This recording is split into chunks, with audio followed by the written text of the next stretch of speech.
এক গ্রামের পুরনো এক বাড়িতে থাকতেন মালতী দেবী। স্বামী বহুদিন আগেই মারা গেছেন। দুই ছেলে, রঞ্জিত ও বিজয়। বড় ছেলে রঞ্জিতের বউ মিনা, আর ছোট ছেলে বিজয়ের বউ সোহিনী। মিনা মা, তুই তো সবই বুঝিস। একই বলে ঘরের লক্ষ্মী। আপনার মুখে এমন কথা শুনলে যে আমার মনটা ভরে যায় মা।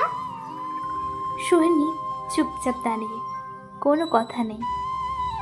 মিনা চোখ ঘুরিয়ে সোহিনীর দিকে তাকায়।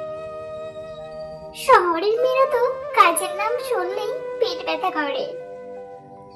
সোহিনী চুপচাপ সব কাজ করত, তবু কোনো প্রশংসা জুড়ত না, বরং প্রতিদিন শুধু অপমান আর অবহেলা। এই রান্নায় তো নুনই নেই, কি খাওয়াবি আমার ছেলেকে? আমি তো বলেছিলাম ওর হাতে রান্না ভালো হবে না মা।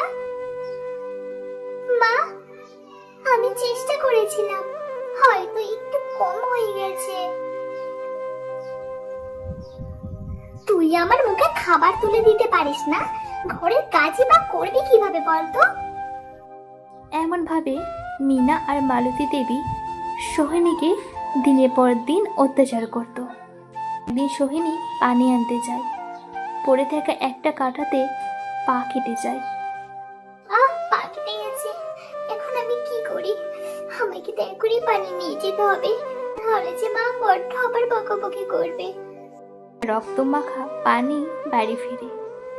নাটক করিস? বাড়ির কাছ থেকে পালানোর নতুন কৌশল শিখেছিস তুই? সবই বুঝি, আমি বুঝি রে।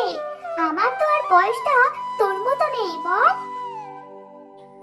মিনা তখন ওর শাশুড়িকে বলে, ওসব শহরের বুদ্ধিমা, আপনি কি বুঝতে পারছেন না?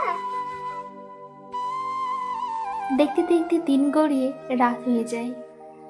বিজয় কাজ থেকে বাড়ি ফিরে। সোহিনী, সোহিনী, কি হয়েছে তোমার পায়ে? এই রক্ত কে কি করেছে?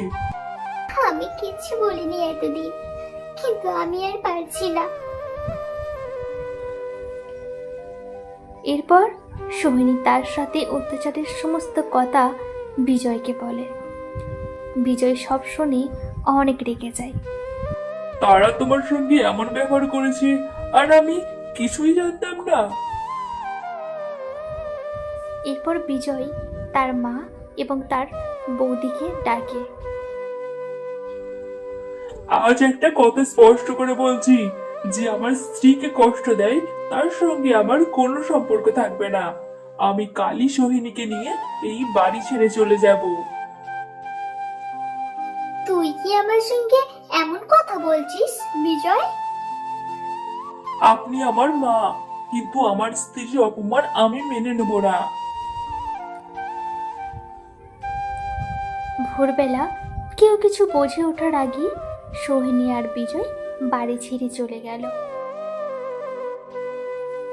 মালতী তখন নিজের ভুল বুঝতে পারল। আমি তো বুঝতেই পারিনি, কত বড় ভুল করেছি। মিনা তখন চুপ করে মাথা নিচু করে দাঁড়ায়।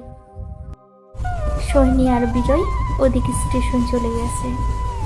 সোহিনী তখন বলে, ভালোবাসা পেলাম, কিন্তু ঘরটা পেলাম না।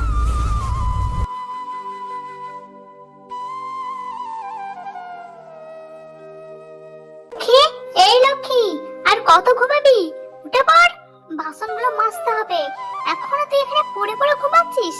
আমি যদি যাই না, এক্ষুনি ঘাট ধরে এখান থেকে উঠিয়ে দেবো।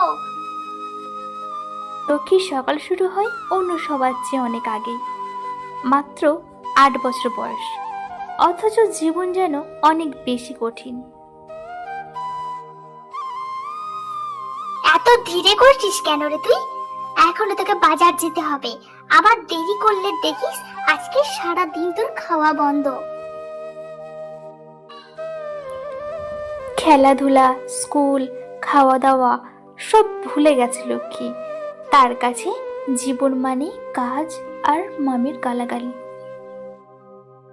মামা সব বোঝেন, কিন্তু বলেন না কিছুই।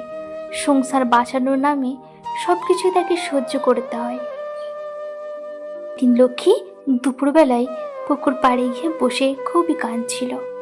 তখন সেখানে একটা বৃদ্ধ আসে। কি রে বাছা, কাঁদছিস কেন রে তুই? লক্ষ্মী কান্না ভেজা গলায় বলে, আমার মা বাবা নেই, আমি খেতে দেই না, সারাদিন কাজ করায়। ওই বৃদ্ধ ছিল ওখানকারই একটা সমাজসেবক স্কুলের প্রধান শিক্ষক। সে লক্ষ্মীর এই কষ্ট দেখে স্কুল কর্তৃপক্ষকে সবকিছুই জানায়। এলাকার ভালো মানুষদের সাহায্যে লক্ষ্মী পায় নতুন আশ্রয়, একটি শিশু সুরক্ষা কেন্দ্র। এরপর লক্ষ্মী আর মামার কাছে থাকে না, তাকে নিয়ে আসা হয় ছোট্ট ছোট্ট আরও ওদের মতো বাচ্চাদের কাছে। সবার জীবনেই আলো আছে, শুধু কাউকে না কাউকে সে আলো দেখিয়ে দিতে হয়। লক্ষ্মী আজ জানে ভালোবাসা শুধু রক্তের সম্পর্কই নয়, মানবতাতেও আছে।